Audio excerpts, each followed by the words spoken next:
Hey gang, how you doing?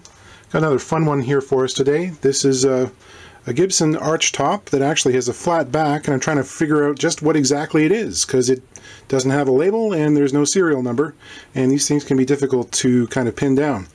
So with the flat back, it's also got a P90 pickup, and those two things do not go together. So this is obviously anachronistic. This was put on some 20 years after the guitar was made, at least. Just checking down at the headstock. You can see that it's got Gibson logo inlaid in pearl in script, but it's just Gibson, it's not the Gibson, which means that it was made between about 1932 and 1942-ish. So Gibson made a number of flat-backed sort of economy model archtops, the L30, L37, but only, as far as I can figure out, did the L50 ever have a 16-inch body width. All the rest of them had 14 3/4. And this one did too at various points in its manufacture, but in 1935 they changed it to 16 inches. Previous to that, the L50 had more often, but not always, a round sound hole and a completely different body shape. It was more like a dreadnought shape. It's kind of weird.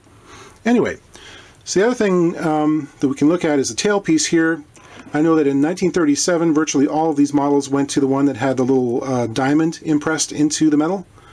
And so that tells me that this is probably either a 1935 or maybe 1936 L50, which is pretty cool.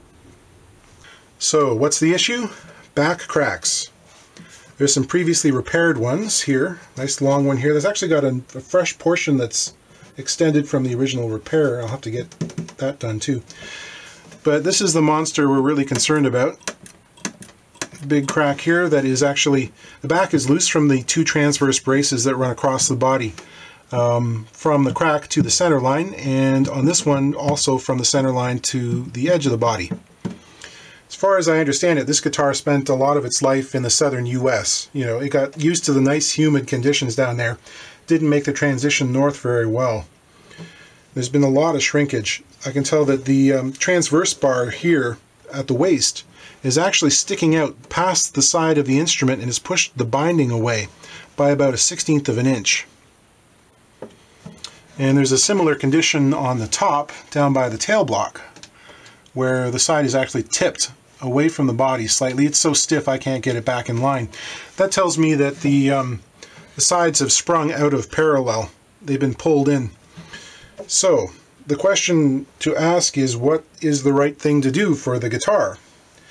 If I was a violin repair guy, there would be no question. I would have to take the back off as part of their sort of professional code of ethics and spline or put cleats on all of these cracks, and then they glue it back in place. But violin guys are lucky that they have a nice little overlap where the back moves past the sides all the way around, and they do not have to deal with this kind of alignment issue. I know from personal experience that unless I make something like a full collar or an outside mold to hold this thing in perfect alignment while the back is off, when it came time to replace it, there's no way it's going to go back in correctly. It would be distorted somewhere, and I'd have to come along with a binding trimmer and cut a new channel for the binding and basically, you know, change the guitar a lot. And that's a huge job, certainly out of the realm of simple crack repair and more into the restoration side of things. And, you know, I don't think the customer wants to pay for that, and I don't think it's necessary. So what I'm probably going to end up doing is a multi-part procedure here. I know that I can't actually draw the body in close enough to get that crack to close. And it would be dangerous for me to do that. It would open up again, like guaranteed. So what I'm going to end up doing is probably re-gluing the back to the braces, leaving that crack open, trying to maintain alignment, the surface alignment. And then I'll make some cleats and come in from the inside and bolster the entire line of the crack. And then I'll make a spline out of maple that will run from the end of the crack here at the transverse brace at the waist to the edge of the body. I'll try to color that up as best I can.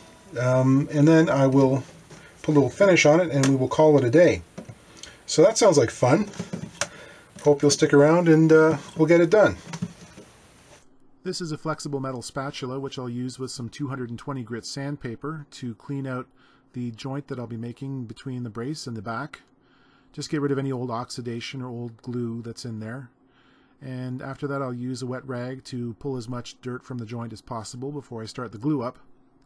I'm using fish glue here, which has most of the properties of hot hide glue, except it's got a nice long open time, which is advantageous in complex glue ups. Some cam clamps to get those braces stuck back down, and I'll use those in conjunction with some little wooden wedges. They've actually got some plastic tape on them so that in the event there's any squeeze out, they don't actually get stuck to the body of the guitar. They get wedged in place there, and they just bridge the gap and make sure that things are in alignment. Here I'm making some little spruce cleats with a plug cutter, and got about half a dozen there that will run the length of the joint, provide some structure and support under it, and hopefully keep things together. Now, to hold those in place, I'm going to use fishing line, and I actually either drill a little hole or stick it through the crack and pull that out through the F hole. After I've done that, the spruce cleat gets put on there, threaded through, making sure that it's in the right orientation. And then next comes a little flat bead, a button would work, plastic or glass, and that will provide some support behind that and keep it in place. Now eventually I want to pull that bead out of the F-hole again, so to make that easier on myself, I've tied another length of fishing line to the bead so that when it comes time I can just snip it off and pull it out.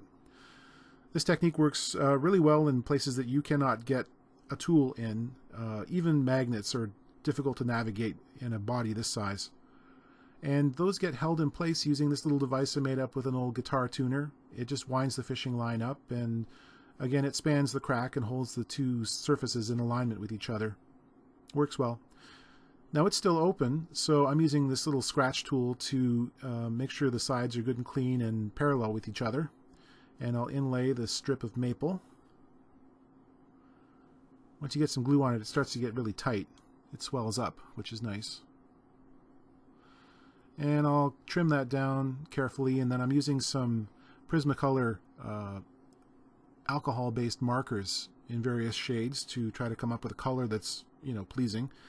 Then a quick little French polish action to get some finish over top of it, seal it in. So it looks cared for, still obvious, but it's a lot better than it was. And it's, structurally sound now.